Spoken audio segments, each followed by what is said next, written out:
Hi everyone, I'm Shep. And I'm Brittany. And this is the Super Amazing Show. So each week we bring you a tip or idea to help you create amazing and super amazing customer experiences. What are we talking about this week? Well, since we're talking about super amazing, another word that kind of fits in that is awesome. And one of the things that you've talked about before is this awesome responsibility. What does this mean? So the awesome responsibility, great concept. It's real simple that at any given time, one person in the entire organization represents everybody in the brand, and if it's a brick and mortar business, the building. And what made me think about this is that many years ago I took my kids to McDonald's for breakfast. I used to do this about once a week before school, drive them to, where do you want to go? I want to go to McDonald's. So we walked in and this woman was really friendly and she remembered what we were having from experiencing us the week before. The week before we were her first customer that she ever had to interact with and take an order without supervisors helping. So she remembered us. So she said, "Kids, I know what you're going to order today." And my kids are like, "How would she know?" And she told us, and my son goes, "I have no idea," 9 years old, "how this woman could know what we're going to order." And my 6-year-old daughter said, "Dad, I think that's the same lady from the week before." She was right, which proves that the male brain develops a little bit slower than the female, but that's another story. But here's the point. We're sitting down and my daughter says, "The people at this McDonald's are so friendly."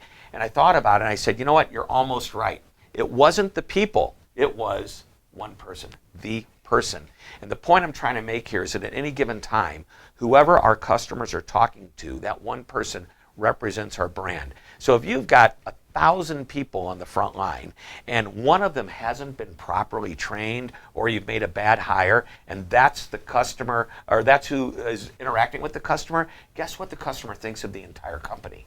The experience with that one person. So we need to make sure we have the right people on the front line, we train them properly, most importantly, we empower them to amaze our customers. So that is the awesome responsibility. Every employee needs to know it, they need to accept it, and they need to live on that.